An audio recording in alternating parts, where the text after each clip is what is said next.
Amigos, es un gusto poder estar con ustedes por la señal de TV Perú y siempre con la coproducción del Consejo Nacional para la Integración de la Persona con Discapacidad, CONADIS. El día de ayer se conmemoró el Día Nacional de la Persona con Discapacidad, una fecha que busca concientizar sobre los derechos de este grupo vulnerable y que se encuentran establecidos en la Convención de los Derechos de la Persona con Discapacidad y la normativa local. La discapacidad ha pasado por muchos enfoques limitantes hasta llegar a ser hoy en día un tema de derechos humanos que compromete al Estado y a la sociedad para velar por una real inclusión que permita un acceso en igualdad de condiciones a una vida libre, independiente. Y es así que el día de hoy, en el bloque Sin Límites, conoceremos la historia de Néstor Cifuentes, un joven con Asperger que estudió cocina y ha escrito un libro de recetas caseras. Néstor y su mamá Diana han logrado realizar un emprendimiento llamado Titor's Salty and Sweet. Acompáñenos a conocer un poco más sobre Néstor.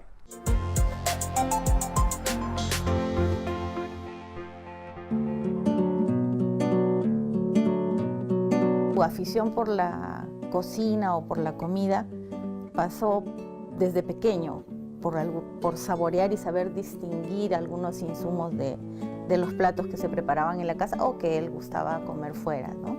Me llamo Néstor Hugo Cifuentes Aguirre, tengo 26 años y soy un emprendedor del negocio Titor's Salty and Sweet.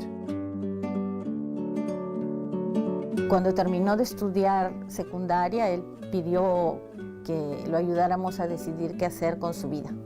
Entonces había que hacer una transición para incluirlo, ¿no? Hacer una suerte de inclusión académica y laboral. Y pasamos por una institución que hizo toda una serie de análisis y de exámenes de orientación vocacional. Y lo que salió allí no fue sistemas, fue la gastronomía. Entonces, cuando él descubrió que eso se podía estudiar y que él podía desempeñarse, nosotros obviamente lo apoyamos, ¿no? Porque sabíamos que tenía el potencial. Quise conocer mi propia sazón, ver qué otras cosas puede haber en el Perú en respecto de la gastronomía. He estudiado en un instituto por unos 3 años, desde el 2014 hasta el 17. Ha sido una experiencia bien genial. Pude aprender otros tipos de cocina también, incluso internacional y hasta fusión. Comenzó en pandemia, pero ya nosotros habíamos hecho nuestros pininos a preparar algunas cosas para la familia. Entonces nos atrevimos, usamos el nombre que le dice la mayoría de familiares y amigos. Estábamos de poco a poco a veces vendiendo, comenzando con chocotejas, y ya con algún tiempo después de que comenzó la pandemia hemos decidido ver qué otras cosas pueden ser como cupcakes y en otros más. Pero estando en pandemia las personas nos pedían comida. Entonces hicimos una mezcla, fuimos metiendo más postres y a la vez cada 15 días hacíamos un potaje. Como el seco, la carapulcra, etcétera. Entonces la gratificación es mutua, ¿no? A la hora que tú entregas el producto y viene el mismo chef que lo ha preparado, entonces tú lo recibes pues con mayor gusto.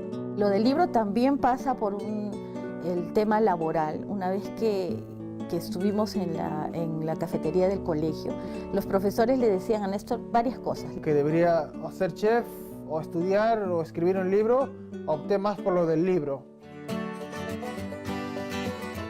Otras personas muy allegadas a la familia, Ítalo, nos sugirió que lo hiciéramos para el Bicentenario. Entonces ya ahí tomó más fuerza el tema de escribir el libro, ¿no? Nos ayudamos a los dos a ver qué platos, como debido al título del libro, convenía más para la mesa peruana en la casa.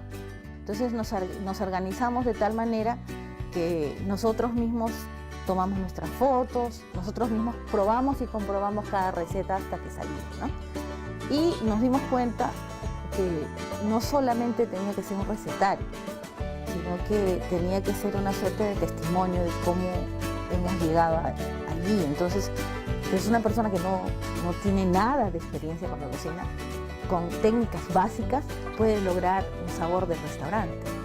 A nosotros ha sido tan exitoso el proceso como el terminarlo.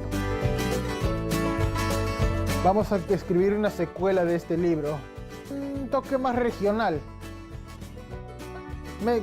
Como en mi casa, mesas regionales, costa, sierra, selva, norte y sur. Pueden contactar al 966-776-056 y al 986-379-249. Y nos encuentran en Facebook y en Instagram como Titor Salty and Sweet. La discapacidad no es incapacidad, porque no puede ser impedimento para que cumplas tus sueños o puedas ir más allá de tus propios sueños.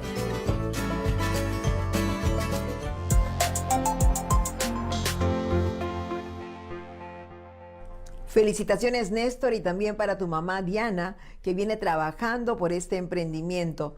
Y además, porque ambos lograron recopilar recetas caseras de la gastronomía peruana. Y por eso publicaron el libro titulado Como en mi casa. Sigan desarrollando su negocio y muchos éxitos para ustedes, Néstor y Diana. Vamos a una pequeña pausa y regresamos con más en el programa. Del Estado, nosotros mismos estamos aceptando que la discriminación no solamente ha venido de parte de la sociedad civil por el tema del estigma o el estereotipo que se le da siempre a las personas con discapacidad, sino que también la discriminación ha venido históricamente también desde el sector público.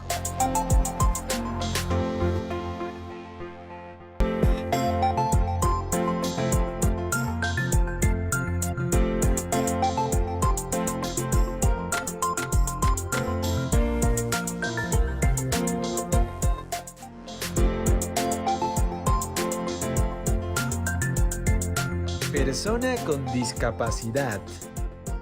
Persona con discapacidad. Discapacidad física.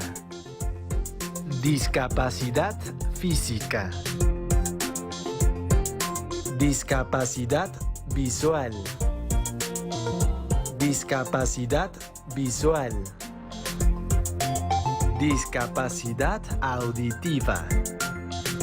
Discapacidad auditiva.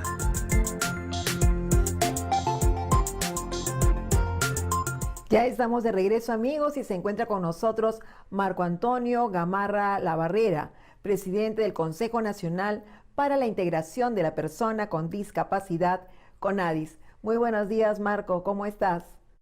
Muy buenos días, gracias Gina nuevamente por tu invitación.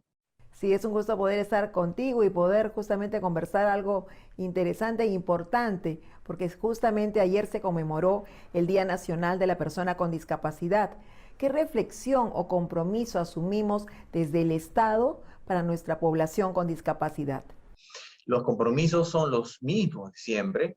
Definitivamente estamos nosotros muy enfocados en la defensa y la protección de los derechos de todas las personas con discapacidad de nuestro país y de sus familiares, que es un aspecto que no siempre se ha destacado, pero debemos considerar que si queremos defender los derechos de las personas con discapacidad, no podemos hacerlo si no ponemos en primer lugar también a los familiares de las personas con discapacidad, principalmente las mujeres que están siempre al lado de una persona con discapacidad, principalmente las personas con discapacidad severa. Se han conseguido además buenos logros, grandes logros, también en cuanto a lo que es inclusión social de la persona con discapacidad. Por ejemplo, la Política Nacional Multisectorial en Discapacidad para el Desarrollo, el trabajo con los gobiernos regionales que están realizando y también en los gobiernos locales. Cuéntanos un poco más acerca de esas acciones tan importantes. Sí, primero debemos destacar que esta política nacional en toda la historia de la República del Perú es la primera que ha sido construida en consenso, no solamente con gobiernos regionales y con los sectores o los ministerios que deben ser los que presten los servicios a las personas con discapacidad, sino es que también ha sido sometida a consulta de las personas con discapacidad, de las organizaciones de personas con discapacidad y de organizaciones para personas con discapacidad. Como repito, es la primera vez en la historia de la República que se hace una política de esta manera. Los beneficios principales que trae este diagnóstico es que se ha determinado que el problema central que atraviesa la situación de las personas con discapacidad justamente es que sufrimos una discriminación, cosa que desde muchos años se viene comentando o informando, pero a diferencia de los informes históricos, nosotros estamos determinando que esta discriminación tiene la característica que es una discriminación estructural. La diferencia radica principalmente en que desde el Estado, nosotros mismos estamos aceptando que la discriminación no solamente ha venido de parte de la sociedad civil por el tema del estigma o el estereotipo que se les da siempre a las personas con discapacidad, sino que también la discriminación ha venido históricamente también desde el sector público, es decir, desde el mismo Estado en todos sus niveles de gobierno.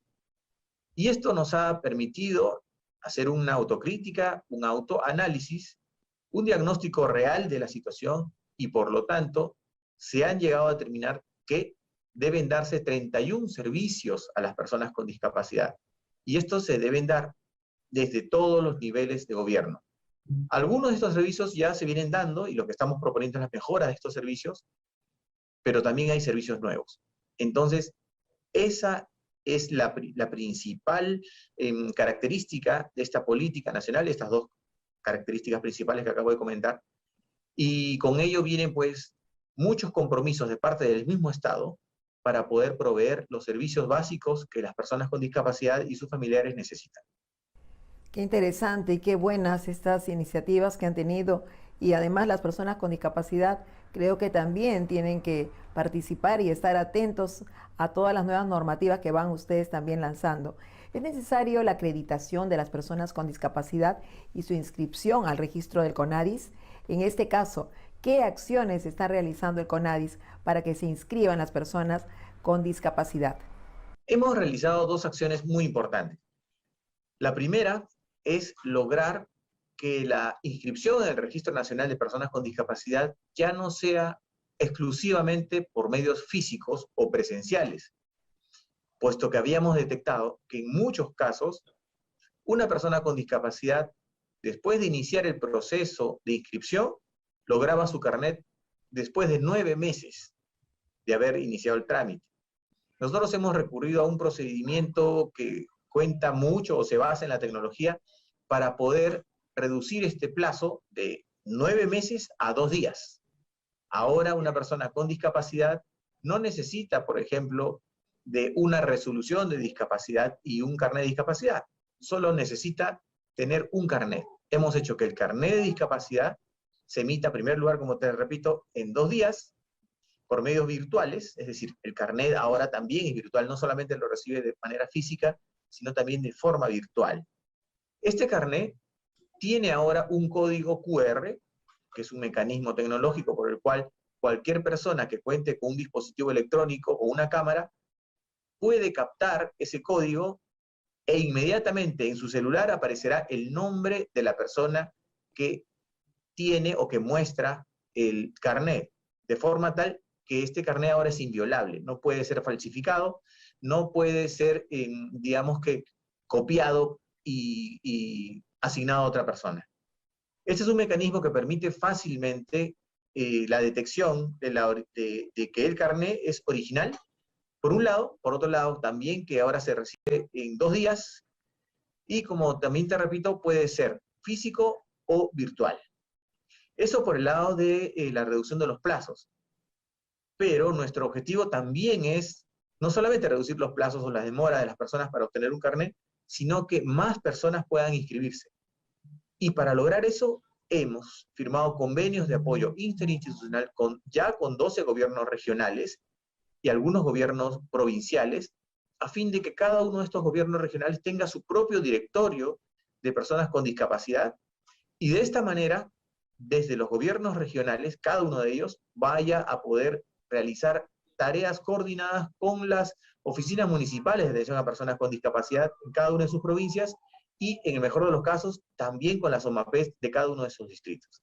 Esto incrementará de forma importante el número de personas con discapacidad que se registren o que se inscriban en nuestro Registro Nacional de Personas con Discapacidad, y de esa manera cada uno de ellos va a poder mostrar su carnet de discapacidad donde sea requerido y obtener los beneficios que pueda necesitar.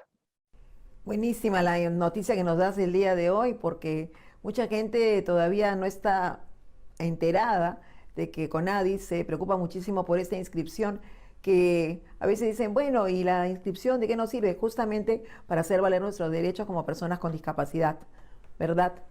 Sí, así es.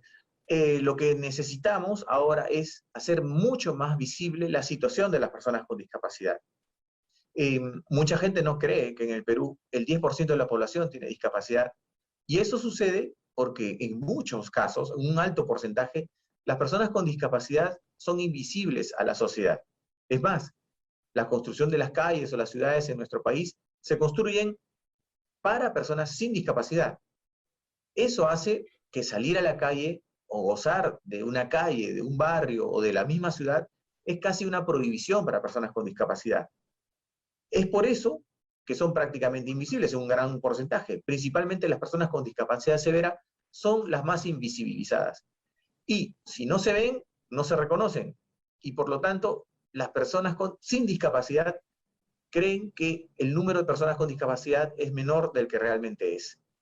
Debemos considerar que muchos de nosotros o de las personas sin discapacidad en algún momento de su vida tendrán que sufrir la evidencia de que sí tienen algún grado de discapacidad en una o más de sus funciones orgánicas. Y eso es algo que nosotros estamos poniendo en relieve, estamos destacando siempre, que una discapacidad, por ejemplo, se puede obtener en un segundo, y que por otro lado, algún día, si Dios quiere que lleguemos a ser ancianos o personas adultas mayores, vamos a tener o vamos a mostrar algún grado de discapacidad. Es cierto, y hay que pensar siempre en que el ser humano, pues, como nace, también va perdiendo facultades durante el tiempo cuando ya es mayor, y comienzan a aparecer las discapacidades de las que nos estás hablando, Marco Antonio. Marco Antonio, muchísimas gracias, de verdad. Sé que estás muy ocupado ahí en la presidencia de CONADIS, pero gracias por haber accedido al programa, por acompañarnos siempre CONADIS con toda la información valiosa para el programa y ser nuestros aliados. Muchas gracias.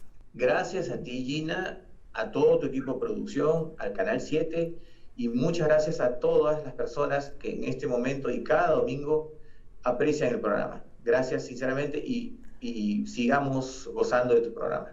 Muchas gracias. Estuvo con nosotros el presidente de CONADIS, Marco Antonio Gamarra La Barrera. Nosotros vamos a una pequeña pausa y estamos regresando con más aquí en el programa. Y ahora somos los organizadores de la tercera Copa del Mundo para el 2022 aquí en Perú.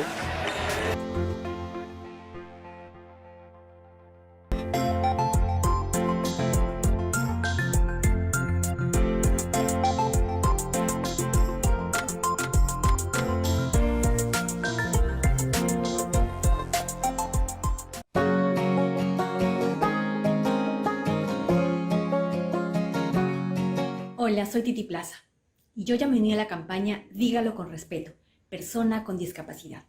Te invito a que tú también lo digas. Gracias a Titi Plaza, conocida actriz nacional. Titi también se unió a la campaña Dígalo con respeto, persona con discapacidad. Y ahora es momento de presentar el bloque Abriendo Espacios.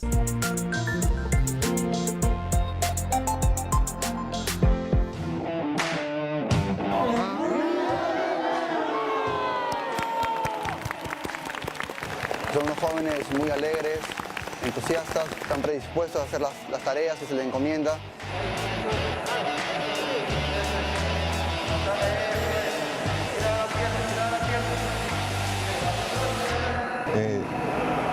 Mis padres siempre me han apoyado en todo. Aparte yo busco por mis propios méritos hacer todo mi esfuerzo.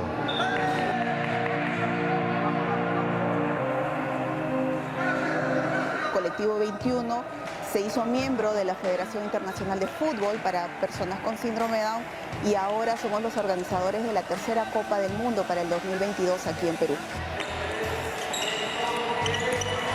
Los chicos, como cualquier otro, tienen las mismas oportunidades para salir adelante y que depende mucho de los padres y de ellos mismos, ¿no? Que tienen las mismas posibilidades, tanto un chico regular como un chico que tenga discapacidad. Hola, soy Edgar Julio Gómez Valenzuela, tengo 23 años. Por el momento solamente estoy pensando seguir en el futsal y también buscar trabajo para sostener a mi familia. Pero es importante cuidar el tema emocional, el tema conductual.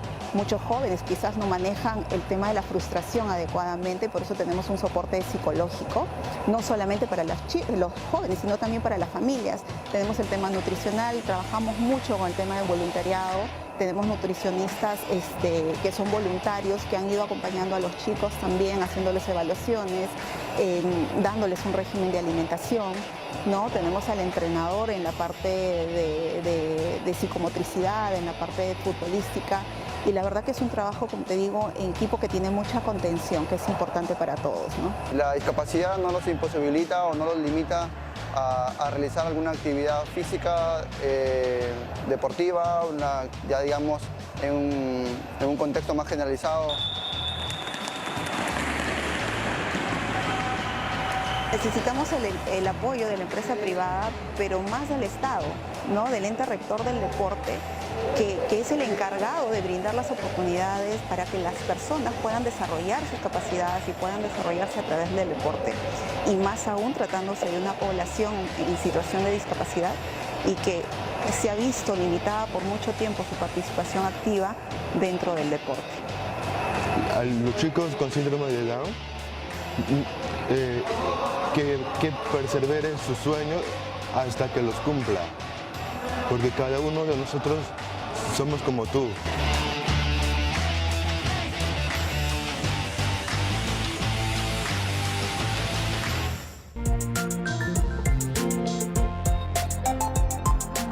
Éxitos para la selección de Futsal Down. Estos equipos de jóvenes están comprometidos con alcanzar sus sueños a través del deporte. Ellos se preparan para la tercera Copa del Mundo de Futsal Down en 2022, donde el Perú será la sede. Y desde Sin Barreras les deseamos todo lo mejor para ellos y estamos seguros que lograrán un buen resultado. Amigos, así llegamos al final del programa. Gracias por su sintonía. Recuerden que los esperamos el próximo domingo a las 9 de la mañana.